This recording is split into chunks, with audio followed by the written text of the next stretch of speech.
Assalamu alaikum students. My name is Fariha Sabeen and I am your science teacher.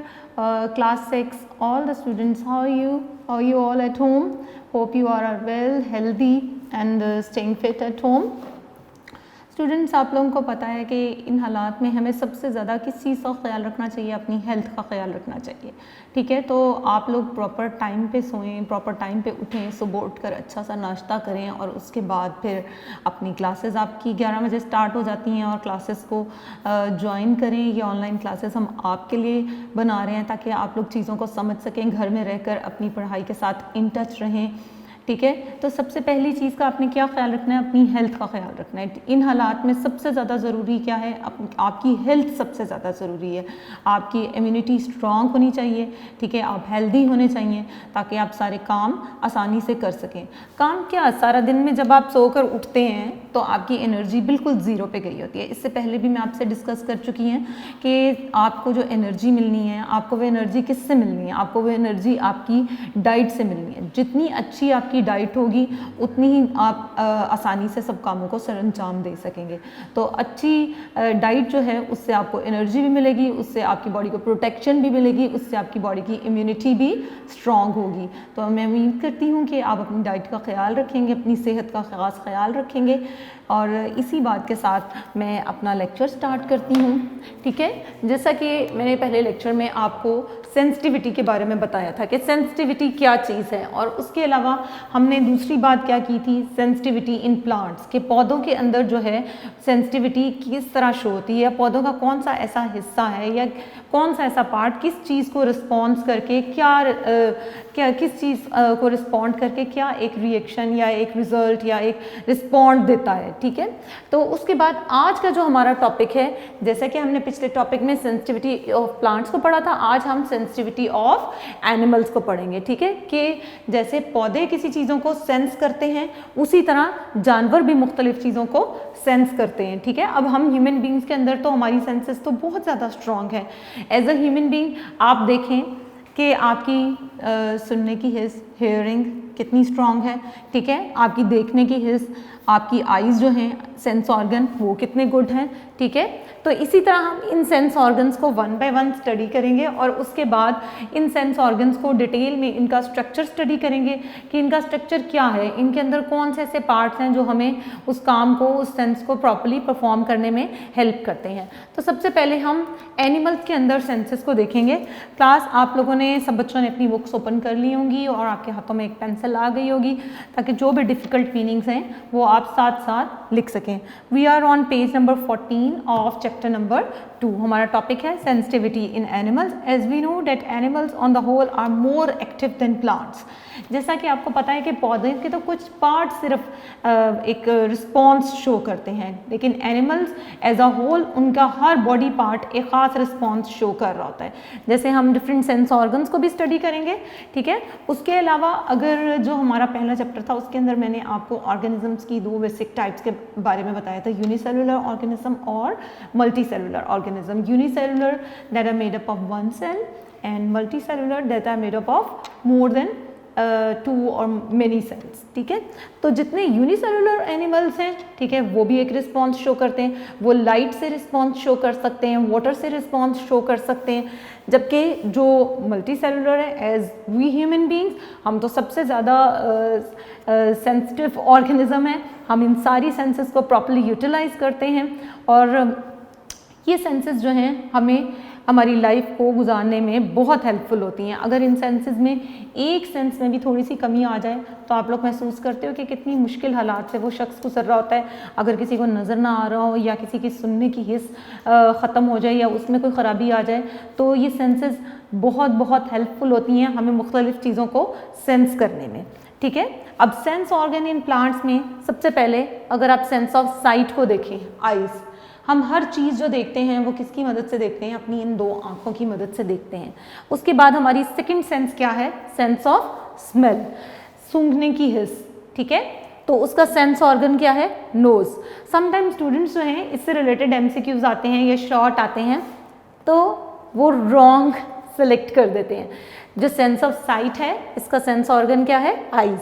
जो sense of smell यानी सूंघने की हिस्स है, अगर किसी बच्चे को ये जो सेंसेस हैं इनमें से किसी का मतलब नहीं आता तो इसमें कोई ऐसी बात नहीं है, आपके हाथ में पेंसिल है, आप फौरन से इनका मतलब साथ साथ लिखते जाएं, ठीक है। सेंस ऑफ स्मेल सूंघने की हिस्स, इसका सेंस ऑर्गन क्या है, नोज, यानी अपने नाक से आप किसी भी चीज़ को, अब देखें आपके घर में कोई बहुत अच्छी खुशबू के फूल खिले हों, ठीक है, तो कैसे फ़ौरन से आपको खुशबू आती है, ठीक है। उसके अलावा अगर आपकी अम्मी बहुत अच्छा कोई खाना बनाएं तो फ़ौरन से आपकी सेंस ऑफ स्मेल एक्टिव हो जाती है और आपको पता लगता है वाह मम्मा क्या आपने अच्छा बनाया है, बड़ी अच्छी स्मेल आ रही है। तो ये आपके सेंस ऑर्गन्स हैं जो आपको हेल्प करते हैं, ठीक है। उसके बाद स्किन जो है, ये सब सेंस ऑर्गन्स में जो सबसे ज़्यादा बड़ा सेंस ऑर्गन है वो हमारी स्किन है, ठीक है, and that sense is touch, ठीक है। उसके बाद ईयर्स, हमारे दो कान हैं जो हमें सुनने में मदद देते हैं, ठीक है। And the last is sense of taste. अब हम एक ही तरह की चीज़ टेस्ट नहीं करते, हम लोग स्वीट, साल्टी, सावर और जो टेस्टलेस चीज़ें होती हैं या बिटर चीज़ें होती हैं इन सबको टेस्ट करते हैं। एंड जब हम टंग का पूरा स्ट्रक्चर डिटेल में स्टडी करेंगे तो मैं आपको बताऊंगी आपकी टंग के मुख्तलिफ पार्ट्स हैं जो इन डिफरेंट टेस्ट को टेस्ट करते हैं, ठीक है। जैसे ही कोई मीठी चीज़ आप खाते हैं तो आपकी टंग का कौन सा ऐसा हिस्सा है जो सबसे पहले रिस्पॉन्ड करता है और आपको पता लगता है कि ये इसका टेस्ट, ये आपने कोई मीठी चीज़ खाई है या आप इस चीज़ का जायका कैसा है, ठीक है। तो इन सब सेंस ऑर्गन्स को हम वन बाय वन डिटेल में स्टडी करेंगे। अभी जस्ट हम एक गो थ्रू कर रहे हैं कि कौन कौन सी सेंसेस हैं हमारी और कौन कौन से हमारे सेंस ऑर्गन्स हैं। ओके स्टूडेंट्स, अभी मैंने आपको डिफरेंट सेंस ऑर्गन्स के बारे में बताया, अब उन्हीं सेंस ऑर्गन्स को हम वन बाय वन डिटेल में पढ़ेंगे। तो पहला सेंस ऑर्गन हमारा क्या है, आईज। आईज हमारा वो सेंस ऑर्गन है जिसकी मदद से हम देखते हैं, हमारी आंखें हमारे जिस्म का वो हिस्सा है जिसकी मदद से हम हर चीज़ देखते हैं, ठीक है। तो आईज को हम स्टार्ट करते हैं। आज our eyes are the organ of visual system. Visual का क्या मतलब है, विजुअल का मतलब है किसी चीज़ को विजुलाइज करना, किसी चीज़ को देखना, ठीक है। A good sense of site is achieve by healthy eyes. अब हेल्दी आईज कैसे, देखें आप, आपकी हर चीज़ जो है वो कहाँ से स्टार्ट होती है, आपकी हेल्दी डाइट से स्टार्ट होती है, ठीक है।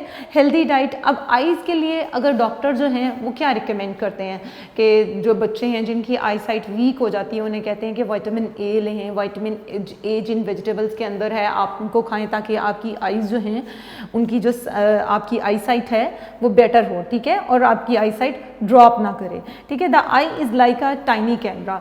जो आँख है हमारी वो एक छोटे से कैमरे की तरह है जो मुख्तलिफ चीज़ों के अक्स को कैप्चर करती है और हमें दिखाती है, ठीक है। अब हर चीज़ जो हमें नज़र आती है वो असल में तो उसका इमेज कैसा बनता है, हमारी आँख की बैक वॉल पे उल्टा इमेज बनता है, लेकिन हमारा ब्रेन है जो उस इमेज को हमें सीधा करके दिखाता है, ठीक है। तो ये सब चीज़ें कैसे स्टडी करेंगे, ये किस तरह होती हैं, ये हम सारा आज के इस टॉपिक के अंदर स्टडी करेंगे कि हमारी आईज़ के अंदर कौन से ऐसे पार्ट्स हैं जो हमें मुख्तलिफ चीज़ों को देखने में मदद देते हैं और क्या पार्ट किस पार्ट के साथ क्या कनेक्शन है और ब्रेन का आईज़ के साथ क्या कनेक्शन है और हमारी आँख पर इमेज कैसे बनता है, ठीक है। तो our eyes is like a tiny camera which send picture to the brain and brain turn that picture the right way up we can see things. कि जो हमारी आँख देखती है वो तो इमेज उल्टा बनता है, वो किस पे, रेटिना पे जाकर इमेज बनता है, वो इमेज तो उल्टा इमेज बनता है, लेकिन ऑप्टिक नर्व जो हैं ये उसी इमेज को ब्रेन की मदद से हमें सीधा करके दिखाती हैं जो हमें बिल्कुल साफ और वाज़ेह नज़र आता है, ठीक है। तो हम सबसे पहले आई के डिफरेंट पार्ट्स को वन बाय वन स्टडी करेंगे, ठीक है, और आई की डायग्राम को भी स्टडी करेंगे और उसके साथ ही हम पढ़ेंगे कि हमारी आँख का इमेज जो मैंने आपको सबसे पहले बताया कि ब्रेन जो इंटरप्रेट करता है वो इमेज हमें कैसे सीधा नज़र आता है। सबसे पहला हमारा आई का पार्ट क्या है, कॉर्निया, ठीक है। कॉर्निया हमारा आंख का सबसे बाहर वाला हिस्सा है, the outer layer of eye, it allows the light to enter the eye. Cornea हमारी आंख का वो हिस्सा है जो लाइट को अलाउ करता है, यानी इसकी मदद से लाइट हमारी आंखों के अंदर आती है, या दूसरे लफ्ज़ों में कि कितनी लाइट हमारे आंखों के अंदर आती है वो किसके ज़रिए आती है, कॉर्निया के ज़रिए आती है। सेकेंड पार्ट, यहाँ पर अगर हम डायग्राम में देखें तो ठीक है आपको ये कॉर्निया नज़र आएगा, ये बिल्कुल फ्रंट पे आउटर लेयर ऑफ आई है, ठीक है, ये आउटर लेयर ऑफ आई है जो हमें जो लाइट को आँख के अंदर एंटर करने में हेल्प देती है, ठीक है। उसके बाद स्क्लेरा आता है, स्क्लेरा भी एक टफ वाइट लेयर है जो हमारी आंख के बाहर लेयर है, जो हमारे आई बॉल को कवर करती है। That outer layer is called sclera, ठीक है। उसके बाद कलर्ड पार्ट ऑफ आई, हमारी आंख का कलर्ड पार्ट कौन सा है? The eye ball. जो कलर्ड पार्ट है हमारी आई का वो क्या कहलाता है? आइरिस, ठीक है। अब यहाँ पर अगर हम पढ़ें, the coloured part of eye is a band of muscles is called iris. On the middle of iris there is a hole, in the middle of iris there is a hole is called pupil, ठीक है। अब प्यूपिल जो है इसका एक खास function है, ठीक है। प्यूपिल क्या करता है? जो अमाउंट ऑफ लाइट हमारी आंख के अंदर जा रही है उसको ये कंट्रोल करता है बाय कंट्रैक्शन एंड रिलैक्सेशन, ठीक है। अब कंट्रैक्शन और रिलैक्सेशन कैसे? ठीक है, या तो ये सुराख छोटा हो जाता है जब बहुत ज़्यादा तेज़ रोशनी, जब देखें आप एक कमरे से बाहर निकलते हैं और बाहर बहुत तेज़ धूप होती है तो आपकी आंखें एकदम से आप चुंधियाते हो, एक आंखें बंद करने की कोशिश करते हो जिससे आपकी आंख के अंदर सिर्फ उतनी लाइट जाती है जिससे आपको किसी चीज़ का वाज़े अक्स नज़र आए, ठीक है। तो प्यूपिल क्या है? प्यूपिल एक ऐसा होल है जो आइरिस के दरमियान में मौजूद है और इसका क्या काम है? ये कॉन्ट्रैक्शन या रिलैक्सेशन के ज़रिए लाइट को कंट्रोल करता है कि कितनी अमाउंट ऑफ लाइट हमारी आंख के अंदर जानी चाहिए जिससे हमें जो है किसी भी जगह का मंजर वाज़े नज़र आ सके, ठीक है। उसके बाद प्यूपिल के बिल्कुल पीछे यहाँ पर लेंस होता है, ठीक है। लेंस हमें बाहर से नज़र नहीं आता, लेंस आई बॉल के बिल्कुल पीछे होता है, ठीक है। तो ये जो लेंस है बेसिकली जो हमें चीज़ें नज़र आती हैं ये हमें लेंस की मदद से ही नज़र आती हैं, ठीक है। तो ये जो प्यूपिल है इसके बिल्कुल पीछे ये जो पार्ट मैंने मार्क किया हुआ है, ये पार्ट मैंने लेंस को मार्क किया हुआ है। तो लेंस जो है इसकी मदद से हमें जो भी चीज़ हम देखते हैं वो किससे हमें नज़र आती है? ये लेंस की मदद से नज़र आती है, ठीक है। अब हम जब कोई भी चीज़ देखते हैं तो हमारी आँख जो है, जैसे मैंने आपको कहा कि आँख किस तरह है? एक कैमरे की तरह है, एक कैमरा जो किसी भी मंजर को कैप्चर करता है, ठीक है, और उसकी मेमोरीज आपके ब्रेन में रिकॉर्ड होती जाती हैं। जब आप किसी एक चीज़ को देखते हैं तो उसके बाद आपकी आंख में उसका इमेज कहाँ पर जाके बनता है? रेटिना के ऊपर बनता है। रेटिना क्या है?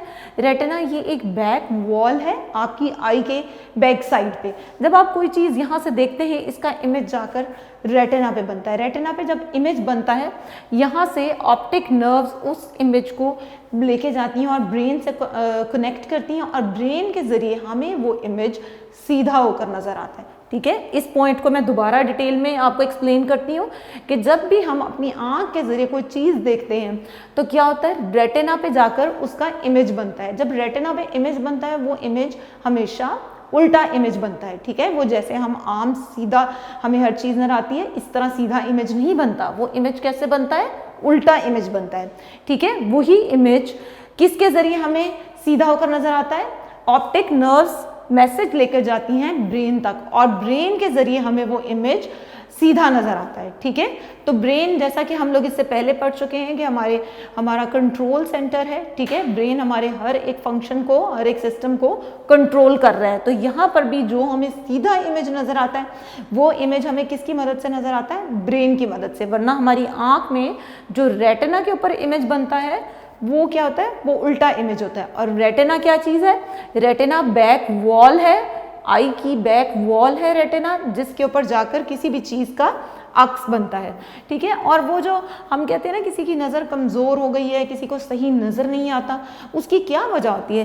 जो भी चीज़ हम देखते हैं उसका अक्स जाकर जब रेटिना पे बनता है तो रेटिना पे एक ख़ास पॉइंट होता है जिस पर जाकर इमेज बने तो वो इमेज हमें क्लियर नज़र आता है। अगर वो पॉइंट आगे पीछे हो जाए, उस जगह पर सही जगह पर इमेज ना बने तो हमें वो चीज़ धुंधली या साफ नज़र नहीं आती, ठीक है। तो इस तरह हमने आई के डिफरेंट पार्ट्स के बारे में पढ़ा कि आई का कौन सा पार्ट क्या फंक्शन परफॉर्म कर रहा है, ठीक है। इसी तरह आई का जो नेक्स्ट पार्ट है रेटिना के बाद यहाँ पर मैंने रॉड्स एंड कॉन्स लिखा है। रॉड्स एंड कॉन्स दो तरह के सेल्स होते हैं। ये सेल्स कहाँ पर मौजूद होते हैं? ये सेल्स रेटिना के अंदर मौजूद होते हैं, ठीक है। अब इनका क्या काम है? ये sensitive to light and colour है। जब रोशनी तेज़ कम ज़्यादा होती है तो आप अपनी आँख के अंदर मुख्तलिफ चीज़ों को देखने में एक आपके अंदर भी रिस्पॉन्स आता है। देखिए आप एक जगह पर अंधेरे कमरे में बैठे हैं, आप अपनी आँखें जो हैं आँखों के ऊपर दबाव डालते हैं, प्रेशर डालते हैं किसी चीज़ को देखने के लिए कि अंधेरे कमरे में, लेकिन अगर आप देखें कि थोड़ी देर बाद आपको वो चीज़ें वाज़े नज़र आना शुरू हो जाती हैं, वो ये रॉड्स एंड कॉन्स की वजह से ही नज़र आती हैं, ठीक है। और इसी तरह जब आप बहुत तेज़ रोशनी में बाहर निकलें, धूप में बाहर निकलें, तो क्या होता है कि आपको चीज़ें एकदम से आपकी आंखों में तेज़ रोशनी आती है तो आपको चीज़ वाज़े नहीं नज़र आती, और आप एकदम से अपनी आंखों को बंद करते हैं और खोलते हैं तो आपकी आंखों में उतनी ही लाइट एंटर होती है जिससे आपको वो चीज़ वाज़े नज़र आए, ठीक है। तो इस टॉपिक के अंदर जो लास्ट हमारा पॉइंट है वो है ऑप्टिक नर्व का। ऑप्टिक वर्ड जो है ये डायरेक्टली रिलेटेड है आई से। हमेशा याद रखना है, जब भी जैसे आप लोगों की में से किसी भी बच्चे की अगर आई साइट वीक हो जाए या आपके घर में किसी बड़े की, तो आप लोग क्या कहते हैं, किसके पास जा रहे हैं, हम ऑप्टिशियन के पास जा रहे हैं। ऑप्टिशियन का क्या मतलब होता है, जहाँ पर आप जाके अपनी आई साइट चेक करवा, जिससे आप अपनी आई साइट चेक करवा सके, ठीक है। तो ऑप्टिक वर्ड रिलेटेड है आईज के साथ, आई साइट के साथ। तो ऑप्टिक नर्व कौन सी नर्व होगी, जो मैसेज ट्रांसमिट करेगी आई से ब्रेन तक, ताकि हमें वो जो वाज़े इमेज नज़र आता है वो कैसे नज़र आता है, ऑप्टिक नर्व के थ्रू जो मैसेज जाता है ब्रेन तक, और ब्रेन उस मैसेज को इंटरप्रेट करता है जिसके ज़रिए हमें किसी भी चीज़ का अक्स वाज़े नज़र आता है, ठीक है। तो ये जो है आज का हमारा टॉपिक, ये आई का स्ट्रक्चर है, ठीक है, जिसके अंदर हमने आई के डिफरेंट पार्ट्स को स्टडी किया है, ठीक है। अब इन पार्ट्स में मैं दोबारा रिपीट करती हूँ। ये देखें, जैसे मैंने आपको लास्ट लेक्चर में सिखाया था कि किसी भी चीज़ को याद करने का क्या तरीका है कि पहले उसके मेन पॉइंट्स को याद कर लिया जाए। जब आप उसके मेन पॉइंट्स को याद कर लेते हैं तो आपके लिए उस चीज़ को याद करना बहुत ज़्यादा आसान हो जाता है। जैसे कि आप देख रहे हैं कि आई की यहाँ पर मुख्तलिफ हेडिंग्स हैं, तो इस सवाल को याद करने के लिए आपने क्या करना है कि सबसे पहले इन सब हेडिंग्स को 1 बाय 1 याद करके एक पेज के ऊपर लिखना है। जब आप इन हेडिंग्स को याद कर लें तो उसके बाद आपने हर एक हेडिंग के मेन पॉइंट्स को याद करना है। जब आप इन हेडिंग्स के मेन पॉइंट को याद कर लेंगे तो आप इससे आसानी से उस पॉइंट की पूरी वो जो एक्सप्लेनेशन है वो आसानी से लिख लेंगे। और दूसरी बात, अगर आप यूँ पॉइंट्स लिख के याद करेंगे तो इसका सबसे बड़ा फ़ायदा आपको क्या होगा कि आपका कॉन्सेप्ट क्लियर हो जाएगा। कोई आपसे कभी भी पूछे कि रेटिना क्या है आई के स्ट्रक्चर में, तो आपको फ़ौरन से पता होगा अगर आपने ये पॉइंट लिखा होगा, रेटिना एक बैक वॉल है जहाँ पर इमेज बनता है, ठीक है। फिर आयरिस क्या है, iris is the coloured part of eye, ठीक है। तो ये जैसे मैंने ये पॉइंट्स लिखे हुए हैं, आप इन पॉइंट्स को इसी तरह कॉपी कर सकते हैं, इसी तरह इनको याद करें और आप इन्हीं से ही अपनी पूरी जो स्टेटमेंट है वो बना सकते हैं, ठीक है। तो अब हम इस क्वेश्चन से रिलेटेड देखते हैं कि हमारे पास कौन कौन से शॉर्ट क्वेश्चन आंसर्स और लॉन्ग क्वेश्चन आंसर हैं। अच्छा, एक और चीज़ मैंने आपसे शेयर करनी थी। जब आप अपनी बुक के अंदर रीडिंग करते हैं तो आप देखते हैं कि हर जगह पर एक छोटा सा ब्लॉक बना होता है जिसकी हेडिंग लिखी होती है गुड टू नो। ये एक एक्स्ट्रा इन्फॉर्मेशन है जो उस टॉपिक से रिलेटेड है। जैसे कि आप आई का एक टॉपिक अभी पढ़ रहे हैं, समझ रहे हैं, तो इसमें गुड टू नो का टॉपिक में इससे रिलेटेड एक है the tear glands. Tear glands होते हैं हमारी आंखों में वो ग्लैंड जिनके जरिए आंसू आते हैं हमारी आंखों में। Make tears that washes your eyes and clean when you blink. Tears are produce faster if dust और smoke get enter into your eyes. कि अगर आपकी आंखों में डस्ट या स्मोक चली जाए तो फ़ौरन से आपकी आंखों में आंसू आते हैं और आपकी आंखें साफ हो जाती हैं, ठीक है। ये एक तरह से एक नेचुरल प्रोसेस है आपकी आंखों को क्लीन करने का, ठीक है।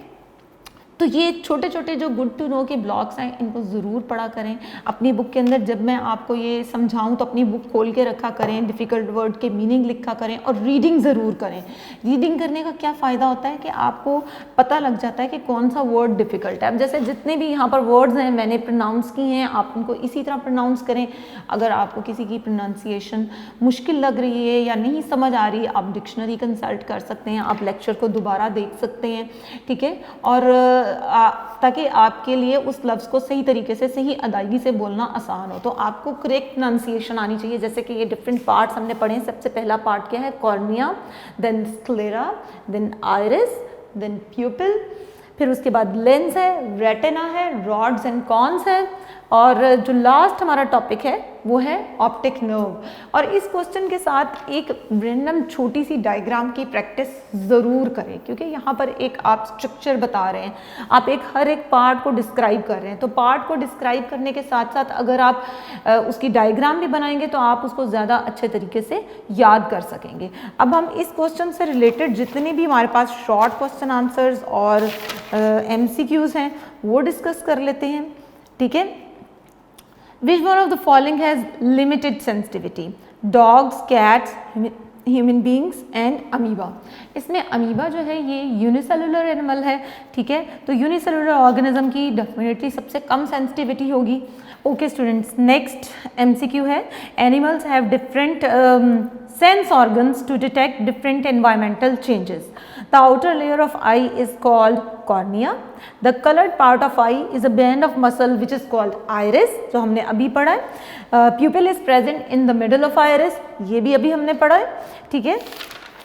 इसके बाद हम शॉर्ट क्वेश्चन आंसर्स देख लेते हैं कि कौन से शॉर्ट क्वेश्चन आंसर्स इससे रिलेटेड हैं। Why animals are more sensitive to the environment, name different senses in animals, what is the difference between rods and cones, ठीक है। ये 3 शॉर्ट आंसर क्वेश्चन है इससे रिलेटेड। और long question answer, explain the structure of I. Structure of I detail में एक पूरा long question है।